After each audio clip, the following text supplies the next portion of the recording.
जय जय शङ्कर हर हर शङ्कर जय जय शङ्कर हर हर शङ्कर जय जय शङ्कर हर हर शङ्कर जय जय शङ्कर.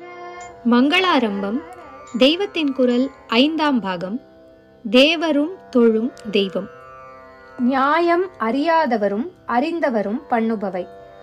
எந்த பலனை விரும்பி அதற்காக எந்த தெய்வத்தை உபாசிக்கிறவனானாலும் சரி, அவன் இந்த உபாசனைக்கே ஏதாவது உபத்திரவம் வந்துவிடப் போகிறதே என்று கவலைப்படுகிறான். இப்படி படலாமா? இது அந்த தெய்வத்திடம் இவனுடைய விசுவாச குறைவு மாதிரி அல்லவா இருக்கிறது. இவன் ஆரம்பிப்பது ஒரு தெய்வ உபாசனை.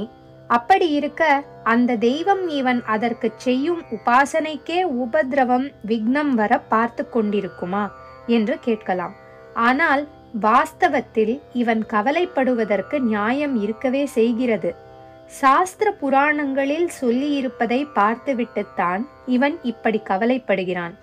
இவனுடைய உபாசனா மூர்த்தி இன்னும் மற்ற தெய்வ மூர்த்திகள் ஆகிய எல்லாரும் கூட லோகானுகிரகமாக பெரிய காரியங்களை ஆரம்பிக்கும் போது அவர்களுக்கே ஒவ்வொரு சந்தர்ப்பத்தில் விக்னம் ஏற்பட்டிருப்பதை இவன் புராணங்களில் பார்த்திருக்கிறான். அப்போது அவர்கள் பிள்ளையாரை பூஜை பண்ணித்தான் விக்ன நிவர்த்தி பெற்றிருக்கிறார்கள் என்றும் புராணங்களில் படித்திருக்கிறான். அப்படிப்பட்ட தெய்வங்களுக்கே விக்னம் வந்ததென்றால் நாம் எம்மாத்திரம் என்று இவன் கவலைப்படுவது நியாயம்தானே. ஒன்று, தான் உபாசனைக்கு வேண்டிய திரவியங்கள் சம்பாதிப்பதிலோ அல்லது மனசை அதில் நிறுத்தி உபாசிப்பதிலோ இடையூறு ஏற்படலாம். வீட்டிலே ஊரிலே ஏதாவது நடந்து விக்னம் விளைவிக்கலாம். இது தனக்கு ஏற்படும் விக்னம்.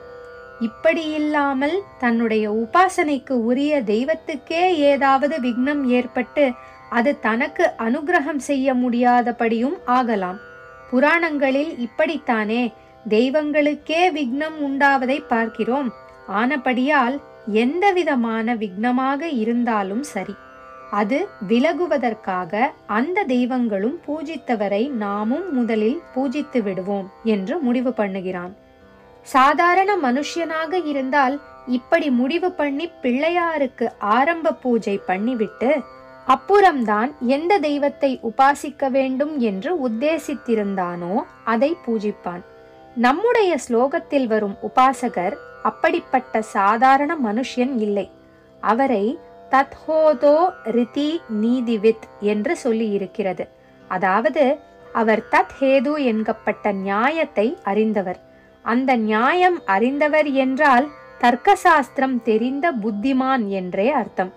எனவே அவர் நன்றாக யோசனை பண்ணி முடிவெடுப்பவர்.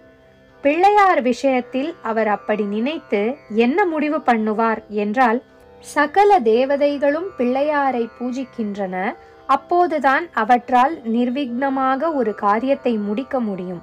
பூஜிக்காத தேவதை எதுவாயிருந்தாலும் அதன் காரியம் நடக்க முடியாதபடி இவரால் விக்னம் செய்ய முடியும் என்றால் இவர் அவை எல்லாவற்றையும் விட சக்தி வாய்ந்தவராக இருக்க வேண்டும். அதனால்தான் இவர் தயவை அவை யாவும் நாடியே ஆக வேண்டியிருக்கிறது. அவற்றின் தயவை இவர் நாடியதாக எங்கேயும் சொல்லியிருக்கவில்லை. அதனால் இவர் சர்வசக்தர் என்று தெரிகிறது. ஆனபடியால் அவர்கள் அளிக்கக்கூடிய பலன்களையும் சர்வசக்தரான இவரே அளிப்பதற்கு வல்லவராக இருக்க வேண்டும். கணேச மூர்த்தங்களில் அநேகம் சொல்லி அது ஒவ்வொன்றுக்கும் வைத்திருக்கிற பெயர்களை பார்த்தாலே இது வாஸ்தவன்தான் என்று தெரிகிறது. லக்ஷ்மி கணபதி, வித்யா கணபதி, விஜய கணபதி என்றெல்லாம் பெயர் இருப்பதை பார்க்கும்போது லக்ஷ்மி மாதிரி இவரே சம்பத்து அனுகிரகிப்பார், சரஸ்வதி மாதிரி கல்வியை அனுகிரகிப்பார், அம்பாள் துர்கை மாதிரி வெற்றியை அனுகிரகிப்பார் என்றெல்லாம் தெரிகிறது. எந்த விதமான பலனையும் அவர் அனுகிரகிப்பார் என்று காட்டுவதாக சர்வசித்தி பிரத கணபதி என்றே ஒரு பெயரிலும் அவருக்கு மூர்த்தி இருக்கிறது. சித்தி விநாயகர், வரசித்தி விநாயகர் என்ற பெயரில் அவருக்கு பல கோயில்கள் ஏற்பட்டிருப்பதற்கும் இதுதான் காரணம். மற்ற சுவாமிகளுக்கு சித்தி என்று இப்படி பெயரோடு சேர்ப்பதாக காணோம். இப்படி இவர் இருப்பதால் இவர் சகல தேவதைகளுக்கும் மூலமான ஏக பரம்பொருளே என்று தெளிவாகிறது. இவ்வாறு ஏகம் பரம் தேவம் என்று பிள்ளையாரை தர்க்கசாஸ்திர அறிவாளி தெரிந்து கொள்கிறார். அப்புறம் தத் ஹேது நியாயத்தை இவருடைய வழிபாட்டில் அப்ளை பண்ணி பார்க்கிறார். அவர் நினைக்கிறார், ஒவ்வொரு பலனை தரும் ஒவ்வொரு தேவதையும் அரிசி வியாபாரி, பருப்பு வியாபாரி, மிளகாய் வியாபாரி மாதிரி. ஆனால் அவர்களில் எவரும் பிள்ளையாரின் சிபாரிசு இல்லாமல் சரக்கு போட முடியாது. அதனால் முதலில் இவரை பிடித்து சிபாரிசு வாங்கிவிட்டே அவர்களிடம் போய் சரக்கு வாங்க வேண்டியதாகிறது. இவரோ எவர் சிபாரிசும் இல்லாமல் தாமே அரிசி, பருப்பு, மிளகாய் முதலிய அத்தனையும் விற்கும் பலசரக்கு கடைக்காரராக இருக்கிறார். சர்வ சித்தி பிரதர் என்பது இதுதானே? அப்படியானால் இவர் ஒருவரை பிடித்தே நமக்கு எது வேண்டுமானாலும் வாங்கிவிடலாமே. வேறு வியாபாரிகளிடம், அதாவது தேவதைகளிடம் எதற்காக போக வேண்டும்?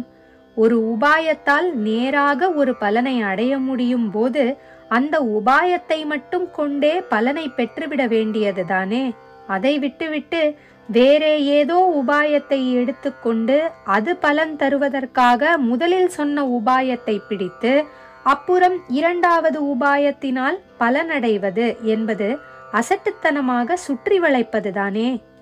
இதர தேவதா உபாசனை பலன் தரத்தக்கதாக வேண்டும் என்ற உத்தேசத்துக்கு, தத்துக்கு ஹேதுவாக நாம் உபாசிக்க வேண்டியிருக்கும் பிள்ளையார் தாமே அந்த பலனை மூலமான தத்தையும் தர முடியும் என்னும்போது இவரை உபாசிப்பது மாத்திரமே போதுமே.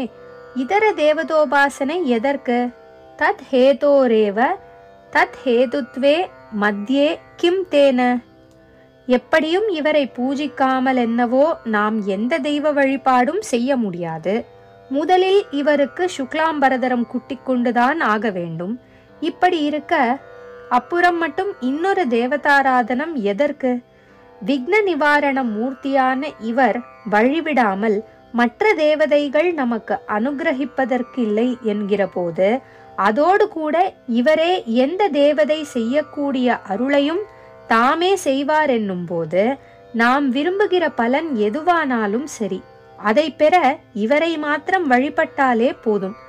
தத் ஹேது நியாயம் தெரிந்தவர் இப்படி நிச்சயித்து இவரே ஏக பரம்பொருள் என்று பூஜிப்பதோடு முடித்து விடுகிறார்.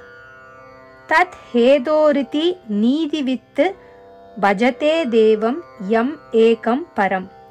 ஆரம்ப பூஜை மட்டும் இவருக்கு, அப்புறம் இன்னொருத்தருக்கு விஸ்தாரமான பூஜை என்றில்லாமல் இவருக்கே முழு பூஜையும் என்று முடித்து விடுகிறார். ஜெய ஜெய சங்கர, ஹர ஹர சங்கர, மகா பெரியவா சரணம். जय जय शंकर हर हर शंकर, जय जय शंकर हर हर शंकर, जय जय शंकर.